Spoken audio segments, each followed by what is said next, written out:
давам тыңдай ел, сөйлеп тұрған күн шығыстан жомарт өңі сар бастау. Еңсесі тік, беделі биік, тау тоқарлы өлкеде орналасқан біздің өлке Сарбастау. Айтылмаған бір жыр бар таңдайымда, сұлу сөзді тереңімнен аулайым ба.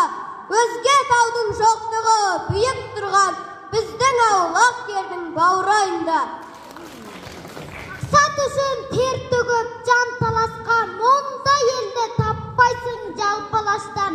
Мен мұндалап алыстан көрінбейді, біздің ауыл бір сайға орналасқан.